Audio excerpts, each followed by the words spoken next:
ज्ञान 24 में सुमन शर्मा का प्यार भरा नमस्कार। अभी मैं 2-3 दिन पीछे, सबसे पहले तो मैं खाटू श्याम जाके आई हूँ, ठीक है। दूसरा नीम करोली बाबा के आश्रम होके आई हूँ। दोनों ही जगह इतने डिवाइन हैं, इतने पावरफुल हैं कि मैं आपको बता नहीं सकती। वो जो जाएगा वो ही एक्सपीरियंस कर पाएगा। मैं यहाँ पे बैठ के अगर आपको सिर्फ बताती रहूँ तो उससे पता नहीं चलेगा। तो आप जाके देखो, आपको मन की इतनी शांति मिलेगी, आपके इमोशंस इतने कंट्रोल होंगे। आप जब खाटू श्याम जाते हैं तो वहाँ पे ऐसा लगता है कि आप अपने आप को बिल्कुल भी ऐसा कुछ नहीं समझते कि आप बहुत कुछ हैं, बहुत इंटेलिजेंट हैं, बहुत सुपरमैन, नहीं। क्योंकि खाटू श्याम को माना गया है, कहा जाता है कि वो हारे के सहारा हैं, ठीक है। जो हार जाता है ज़िंदगी में वो उनके पास जाके जब कह देता है कि हाँ अब मेरे पास कुछ नहीं है, अब आप देखिए इस चीज़ को, ठीक है। और एक चीज़ और, जब आप ऐसी शक्तियों के पास जाते हैं तो वहाँ पे बहुत सारी चीज़ें एक साथ मत मांगिए, सिर्फ सरेंडर करके आइए। वो हारे के सहारा हैं, उनको सब पता है आपके बारे में, आपको कुछ मांगने की ज़रूरत नहीं है।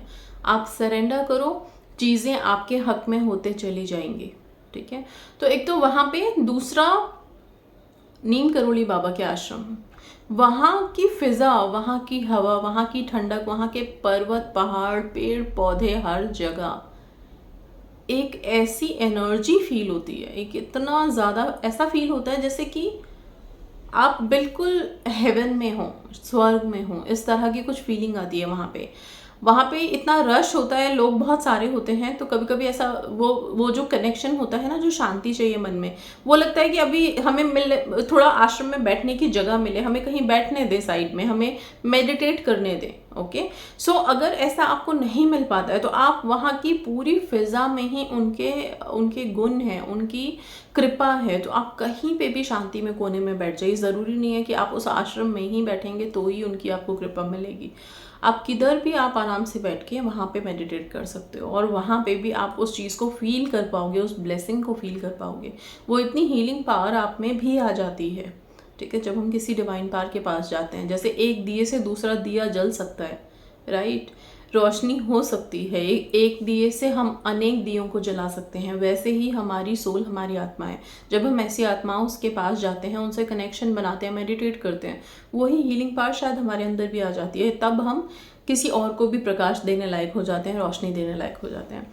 अभी यहाँ पे इस वीडियो को बताने का सिर्फ मतलब इतना है कि एक दो चीज़ें मैं वहाँ से जो मुझे एनालाइज करके या मुझे वहाँ पे रिसर्च करके मिली है वो मैं आपको बताना चाहती हूँ। पहला, खाटू श्याम जी के लिए बता दूं, जब भी आपके घर में कोई प्रॉब्लम आ जाए, लाइफ में कोई भी ऐसी कोई दिक्कत आ जाए, कोई विश हो, जो दिक्कत हो रही है, परेशानी हो रही है, नहीं हो रही मैनिफेस्ट, अपने घर में एक मौली सबके घरों में होती है, कच्चा धागा लें, उसको तोड़ें, जितना लंबा हो, छोटा हो, कुछ भी, उतना तोड़ के उसमें एक गांठ बांधे एक विश के लिए, बस इतना कि ये मेरी मुराद है बाबा, और अब ये मेरे कंट्रोल से बाहर है, मैं इसको बिल्कुल छोड़ रहा हूँ।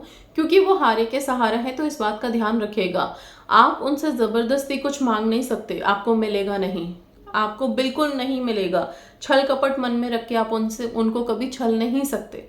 आप ऐसी कोई चीज़ उनको कोई कसम दे के मांग नहीं सकते। ओके, सो आपको छोड़ देना होगा उनके चरणों में, कंप्लीटली छोड़ देना होगा। उसके बाद आपको सोचना भी नहीं है, आप बस अपने काम में रहिए। आपको जो एक्शन करना है, जो काम करना है, वो काम आप करो, आप उसके बारे में मत सोचो, ठीक है। सो एक मौली लो, उसको एक गांठ बांध के अपनी विश के लिए कि ये मेरी मुराद थी, मेरी मन्नत है, और अब मैं इसके लिए बस इसे मैं अब छोड़ रही हूँ आपके चरणों में, या छोड़ रहा हूँ आपके चरणों में।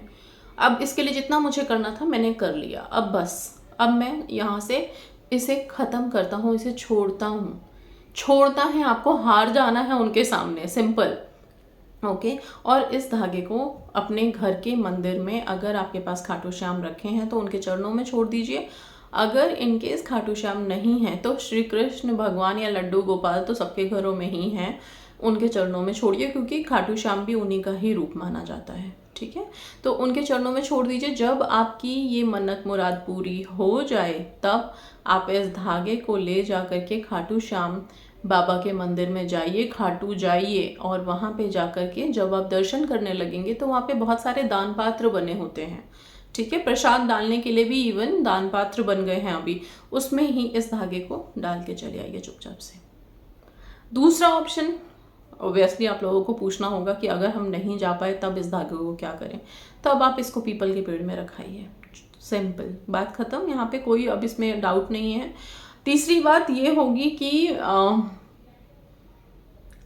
इतने दिन तक धागा क्या मंदिर में ही रखना है, अपने कृष्ण जी के चरणों में ही रखना है? तो हाँ जी, इसमें कोई दूसरा ऑप्शन नहीं है। आपको ये धागा कृष्ण जी के चरणों में ही रखे रहने देना है जब तक कि ये विश मैनिफेस्ट नहीं हो जाती। आप मंदिर साफ करें, मूर्तियों को साफ करें, सब करें, लेकिन धागा वापस उसी जगह पे रखे रहेगा जब तक कि चीज़ें मैनिफेस्ट नहीं हो जाती हैं। तो आई होप ये समझ गए होंगे आप लोग।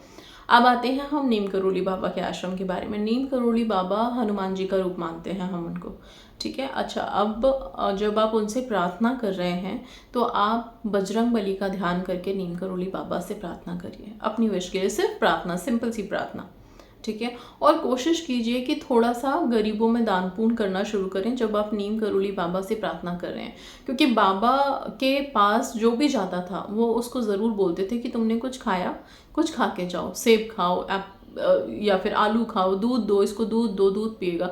तो मतलब बिना खाए वो किसी को जाने नहीं देते थे और दोबारा आने के लिए बोलते थे, ठीक है। तो ऐसा नहीं कि आपकी विशेस मैनिफेस्ट हो गई तो आप उनका ध्यान बंद कर दोगे, ध्यान वापस से करना ज़रूर। और उनके ध्यान को मन में रख के आप इसी तरह से डोनेशन करो। अपनी जो भी लाइफ में प्रॉब्लम्स हैं, हर्डल्स हैं, वो सब खत्म हो जाएंगी और आप इसका जो मैजिक इफेक्ट है वो अपनी लाइफ में हमेशा देखोगे।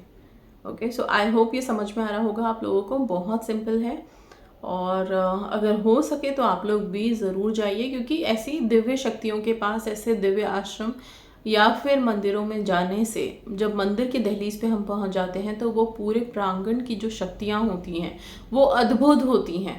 उस शक्ति का कोई भी, अगर हम बोलें तो किसी से कोई कंपैरिजन है ही नहीं।